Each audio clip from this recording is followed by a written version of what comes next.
이 사람의 맥시멈 수치가 어느 정도까지 보낼 수 있는 잠재력이 있다에 대한 판단을 클럽 스피드로 확인할 수 있다고 보시면 될 것 같아요.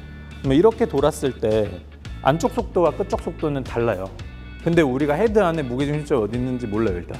그죠? 근데 나는 스위스팟을 계속 때리고 있지만 헤드의 무게중심점이 밑에 있거나 뒤에 있으면 약간 어긋나게끔 때릴 수 있는 확률도 있겠죠. 그럼 내가 아무리 잘 때려봐야 스매시 팩터가 뭐 1.48? 이렇게 나올 수밖에 없을 수도 있어요.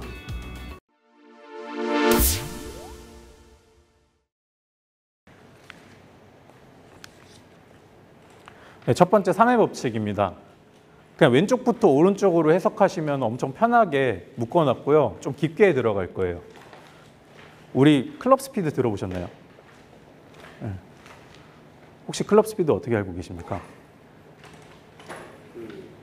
제조사마다 다른데 특정 구간을 클럽 헤드가 지나간 속도를 측정하는 특정 헤드, 근데 제조사마다 거의 똑같은데요.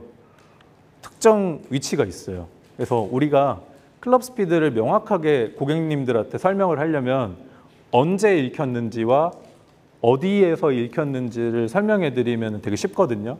뭐 언제 읽혔을까요부터 말씀드릴게요. 언제는 카메라 기반이든 레이더 기반이든 똑같은 시간에 읽힙니다. 언제 읽힐 것 같으세요? 프로님. 임팩트 직전입니다. 네. 이게 예를 들어 볼게요. 제가 달리기 선수예요. 막 달려가는데 가속이 붙잖아요. 만약에 단거리 선수면 벽에 빵 부딪혔어요. 속도가 가속이 붙는 상태에서 부딪혀서 멈췄어요. 언제 제일 빨라요? 부딪히기 직전. 네, 가속이 막 그때 제일 빠릅니다. 카메라 기반도 그때 읽히고요. 레이더 기반도 그때 읽혀요. 근데 보통 카메라 기반이 클럽 스피드가 좀 더 빠르게 읽히거든요. 그러면 그거는 언제가 아니고 어디에서라는 그 단어에서 찾아야 되는데 헤드에 어디에서 읽혀야 카메라 기반이 빨라질까요? 여기서 이제 물음표가 하나 생기죠. 왜 그러지? 카메라 보통 어디 두시죠? 카메라 기반? 앞에 두거나 위에 두거나 막 이렇게 설치되어 있잖아요. 뭐 어디를 중점적으로 바라보고 있는지를 아셔야 됩니다. 레이더 기반은 보통 어디를 중점적으로 보고 있는지를 아셔야 되고요. 레이더 기반은 아까 우리가 특성 중에서 이런 파동으로 이런 모양을 그대로 본뜬다고 말씀드렸잖아요. 물리적으로 전체적인 모양의 무게중심점이라는 걸 만들어요. 그 무게중심점에서 인식이 됩니다. 자, 카메라 기반은 우리 테이프 많이 붙이시는 거 보셨죠? 이 페이스 면적의 중심점을 인식을 하고 여기서 인식이 됩니다. 그럼 여기가 빨리 들어올까요? 여기가 빨리 들어올까요? 페이스면이 더 빨리 들어오죠. 그래서 페이스면의 중심점을 가지고 있기 때문에 스피드가 조금 더 빨리 인식이 돼요. 그래서 아마 고객분들이 많이 여쭤보실 텐데 뭐 QED라든지 뭐 골프존이라든지 쿼드가 클럽의 스피드가 조금 더 빨리 인식되고요. 스매시 팩터가 좀 덜 나와요. 그 이유는 위치 때문에 그렇습니다. 자, 그리고 하나가 더 있어요. 여기 센터를 가지고 돌리면 페이스 앞면은 빨라지고 느려지지만 이 위치의 변동은 있나요, 없나요? 네, 그래서 레이더 장비의 장점은 칠 때마다 이게 닫히든 열리든 클럽 스피드의 변동은 거의 없어요. 근데 이제 카메라 기반은 페이스면에 대한 로테이션을 스피드로 인식을 하긴 합니다. 그래서 나중에 이렇게 감싸거나 이런 동작들이 발생했을 때 빨라질 수도 있고요. 반대로 이제 열려서 가는 동작이 나올 때는 조금 느리게 나올 수도 있습니다. 근데 이게 장점이 될 수도 있고 단점이 될 수 있어서 이게 틀렸다라고 말은 못해요.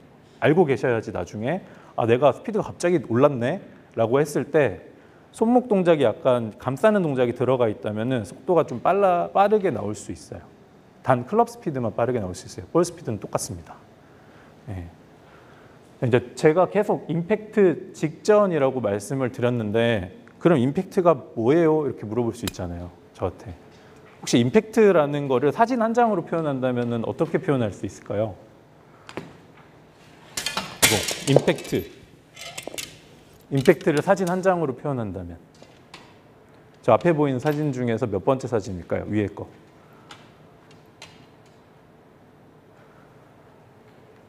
여기 보이시는 두 번째 게 임팩트 직전이거든요. 헤드도 완전히 살아있고 볼도 완전히 살아있는 게 임팩트 직전입니다.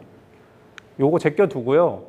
볼이 완전히 찌그러져 있고 헤드도 완전히 압축되어 있는 상황을 임팩트라고 부르는 사진 한 장이에요. 그러면 여기서 공이 떨어져 나가는 데까지에 대한 시간은 얼마나 걸릴까요? 를 알고 계시면 제가 아까 카메라 기반이 2000장을 1초에 찍어야 됩니다와 매칭이 돼요. 임팩트에 대한 공이 붙어서 튕겨 나가는 데에 대한 떨어지는 데에 대한 시간이 2000분의 1초 정도 걸린다고 보시면 됩니다. 그래서 개발할 때 가장 싸게 개발하려면 임팩트를 읽어야 되잖아요. 그래서 2000분의 1초 정도가 걸린다고 보시면 됩니다. 이해되셨죠?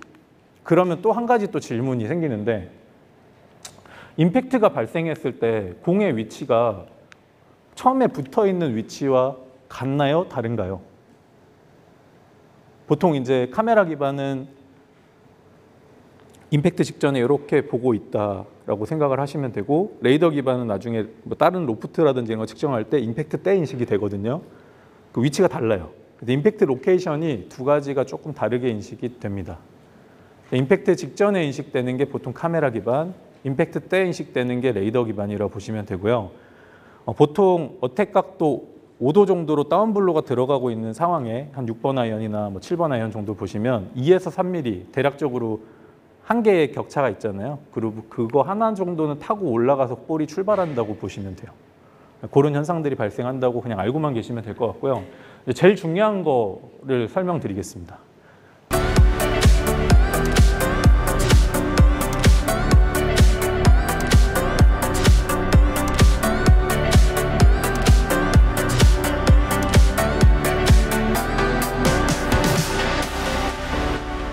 앞에 거 지금 말씀드린 건 좀 깊게 그냥 말씀드린 거고요. 무조건 알아야 되는 거예요. 클럽 스피드 우리가 왜 봐야 될까요? 제일 중요한 거예요.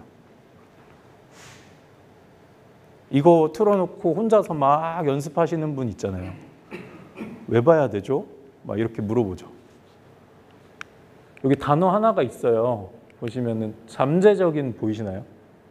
네. 잠재적인이 엄청 중요한 단어인데요. 잠재적인 비거리를 결정하게 됩니다. 이 사람의 맥시멈 수치가 어느 정도까지 보낼 수 있는 잠재력이 있다에 대한 판단을 클럽 스피드로 확인할 수 있다고 보시면 될 것 같아요. 네. 여기까지가 클럽 스피드에 대한 내용인데 좀 이해되셨어요? 네. 질문 없으시죠? 네. 넘어가겠습니다. 여기서 봤을 때 제가 어디에서라는 글귀에서 전체 헤드의 무게중심점, 페이스의 중심점이라고 설명드렸잖아요. 거기서 중복되는 단어가 있죠. 네, 중심. 왜 그럼 중심에서 인식돼야 돼요? 이렇게 물어볼 수 있잖아요. 네, 토에서 찍으면 안 돼요? 뭐 힐에서 찍으면 안 돼요? 왜 중심점에서 인식되는 거예요? 라고 했을 때 헤드가 이렇게 지나가면은 보통 저희가 3D 선상에서 헤드가 지나가는 모션을 보면은 다운블로도 있지만 인아웃도 같이 포함돼서 이런 식으로 돌잖아요. 비행이. 그죠? 물론 이렇게 들면 되게 좋겠지만 이렇게 돌았을 때 안쪽 속도와 끝쪽 속도는 달라요. 거기에 대한 센터를 명확하게 잡고 있어야지 토에 맞았을 때, 힐에 맞았을 때에 대한 속도를 대략적으로 감지할 수 있어요. 한쪽으로 치우치지 않고. 그렇기 때문에 중심점이라는 거를 쓰게 됩니다. 네. 스매시 팩터 들어보셨어요? 네. 스매시 하면은 뭐가 생각나세요? 네, 때리는 거. 팩터 하면 영어로 숫자, 요율 막 이런 느낌이 드시잖아요. 스매시 팩터는 그냥 간단하게 이렇게 표현을 하자면 얼마나 잘 때렸는지 한번 볼게. 전달력에 대한 수치라고 보시면 됩니다. 그러면 스매시 팩터를 만들어내는 요소가 뭐냐라고 했을 때 전체적인 헤드 안에도 무게중심점이 있고요. 볼 안에도 무게중심점이 있겠죠. 무게중심점과 무게중심점이 같은 방향으로 이렇게 밀어낸다면 힘의 전달이 아주 좋겠죠. 근데 우리가 헤드 안에 무게중심점이 어디 있는지 몰라요, 일단. 그죠? 근데 나는 스위스팟을 계속 때리고 있지만 헤드의 무게중심점이 밑에 있거나 뒤에 있으면 약간 어긋나게끔 때릴 수 있는 확률도 있겠죠. 그럼 내가 아무리 잘 때려봐야 스매시 팩터가 뭐 1.48? 이렇게 나올 수밖에 없을 수도 있어요. 근데 반대로 내가 약간 어긋나게 맞았는데도 1.5가 나올 수도 있어요. 무게중심이 올바르게 잘 있다면. 근데 일부러 무게중심점을 내리거나 뒤로 빼는 경우도 개발할 때 많습니다. 스매시 팩터를 일부러 다운시키는 경우도 종종 있습니다. 왜냐하면 이게 관용성과도 약간 연결이 되거든요. 스매시 팩터를 극대한으로 올리게 된다면 관용성이 떨어질 수 있는 확률이 높아져요. 네, 나중에 설명을 다시 드릴게요. 자, 그러면 스매시 팩터는 어떤 식으로 우리가 수식으로 나타내냐면 볼 스피드에서 클럽 스피드 나누면 스매시 팩터가 나와요. 단순하게 그렇게 보시면 계산 수식이라고 보시면 될 것 같고요.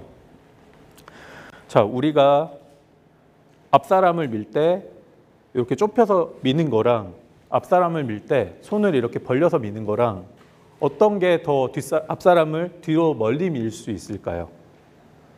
이게 멀리 밀까요? 이렇게 멀리 밀까요? 모아서 미는 게 당연히 힘이 응축되어 있기 때문에 뒤로 더 많이 밀려나겠죠.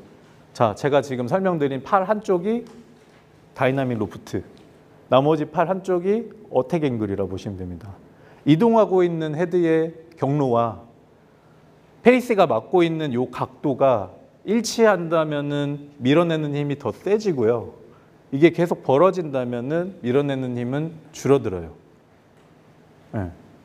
그래서 우리가 아이언 같은 경우나 웨지 같은 경우나 더 가면 갈수록 스매시 팩터가 줄어들잖아요. 이게 벌어지기 때문에. 이렇게 보시면 됩니다. 네. 최근에 제가 그 김재호 프로님 피팅을 해드렸는데 스피드가 되게 빠르시더라고요. 116마일에서 117마일 이렇게 나오셨는데 그 속도를 가지고 일반적인 무게중심이 하부에 있는 클럽을 쓰다 보니까 계속 공은 여기 있는데 이렇게 때리는 거예요. 무게중심이 스위스팟을 맞았을 때. 그래서 제가 변칙으로 한 가지 방법을 쓴 게 크라운 쪽에다가 한 멜트를 쏴버렸어요. 무게중심을 올려드렸거든요. 그러니까 대략적으로 0.2 정도에서 0.1 정도가 스매시 팩터량이 올라가면서 비거리는 한 8m 정도가 올라갔습니다. 그래서 그런 식으로 극단적으로 하지만 그분의 이제 좌우에 터지는 양은 예전보다는 많이 늘어날 수밖에 없었어요. 근데 그분의 선택이 나는 좀 더 보내야 됩니다가 포함되어 있었거든요. 그래서 극단적으로 상부에다가 그리고 크라운 앞쪽, 페이스 쪽 앞쪽에다가 무게중심을 약간 더 올린 다음에 이런 식으로 무게중심을 칠 수 있도록 좀 도와드렸습니다.